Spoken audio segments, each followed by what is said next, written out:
White House National Security Communications Advisor John Kirby.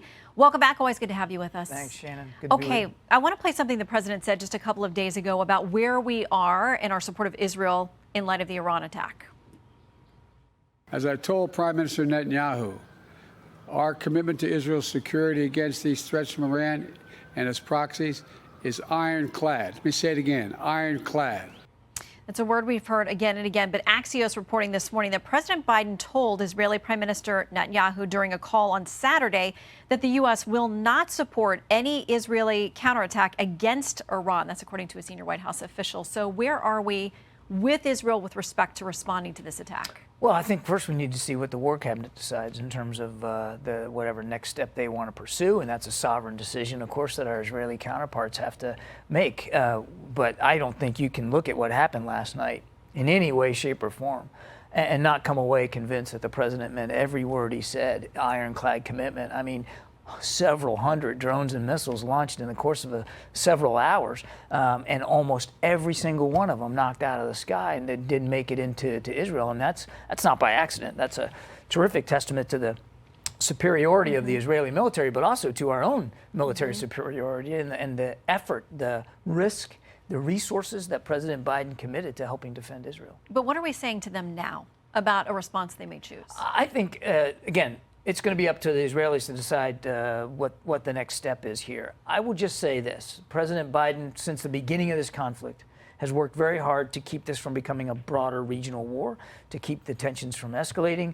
Everything he's done, everything he's moved in the region, every decision, every discussion that he's had is all designed to not let this become a broader regional war, and that's where his head still is. So we have been very public, this administration, about critiquing Israel's moves, especially when it comes to things like moving into Rafah, which they say Hamas is an existential threat that remains there. Yes, hiding behind human shields, but we've been managing that a bit. Are we also going to manage how they respond to Iran? Well, again, I think we have to wait and see what the Israelis decide to do. I don't know. I've been around allies and alliances my whole professional life, and I can't think of a single one where, if it's a real alliance, where you can't have honest conversations with one another a little bit every now and then and take issue with the way something might be done. We're not bashful about that with our good friend Israel. But the other thing we're not bashful about, and certainly President Biden's not been bashful about, is making sure that when we say we're going to help Israel defend itself, by goodness, we're going to put something behind that. And we did that last night. All right, you know, there are a number of critics, most of them on the GOP side of the Hill, who say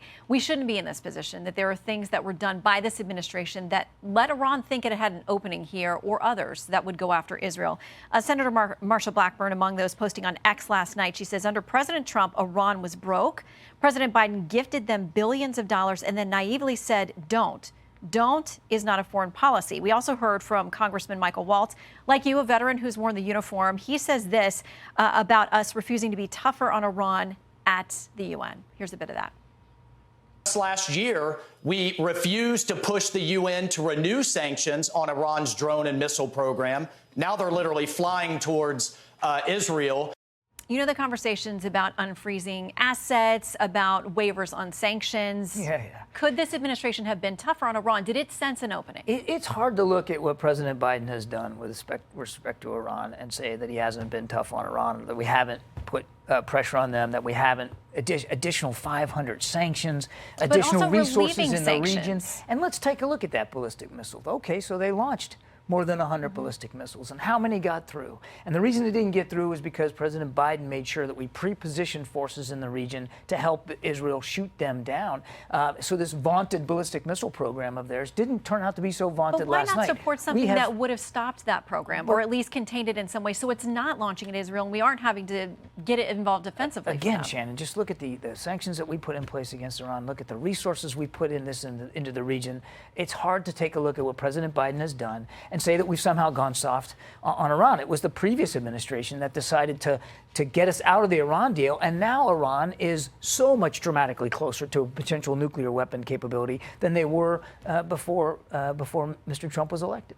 Is it not fair to say, though, that there have been moves by this administration that have opened up cash and other opportunities for them, which we know are fungible, in ways that are not helping the Iranian people, but are benefiting the elites and people there who chant death to America and death to Israel. You and I have had this fungibility argument before. I obviously take a different issue, or take an issue with that characterization. The sanctions relief that has come about, or it's not even sanctions relief, but the additional funds that have been made available to Iran due to a sanctions relief program that the Trump administration put in place can only be used for humanitarian goods. It doesn't go to the regime.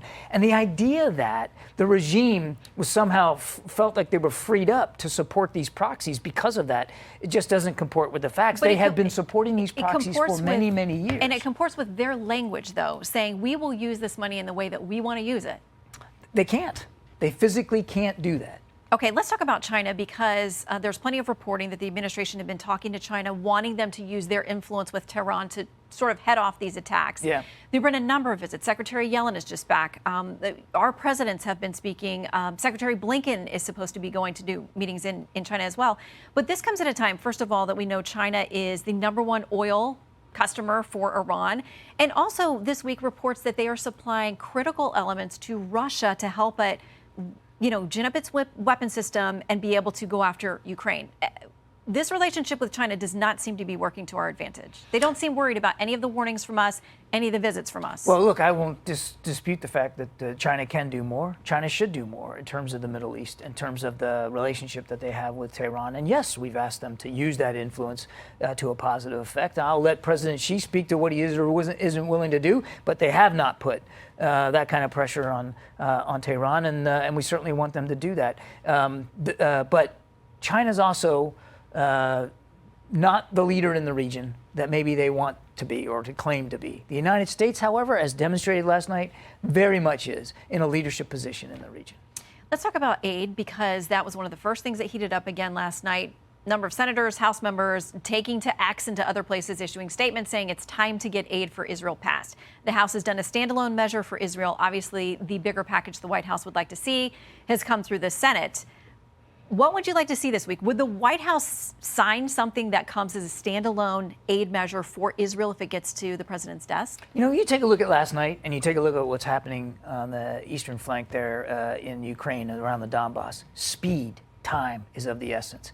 And the fastest way to be able to support our partners in Ukraine and our ally in Israel is to move forward what the Senate passed in a bipartisan way. That bipartisan bill gets the funding to Ukraine. It gets the funding to Israel. It also helps us on the Indo-Pacific and the border.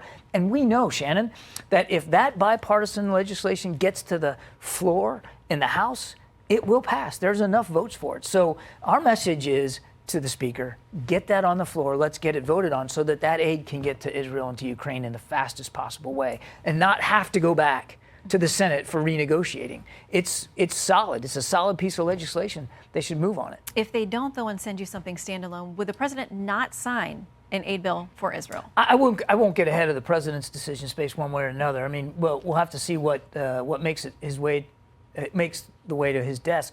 But again, the fastest way to support our friends is to move that Senate bill forward and get it on the House floor. Well, the House sounds as if it's going to change up its schedule this week and try to get something moving. So We we'll certainly see hope if it's so. that Senate package. Admiral, always appreciate your time. You bet. Thank you so much. Thank you.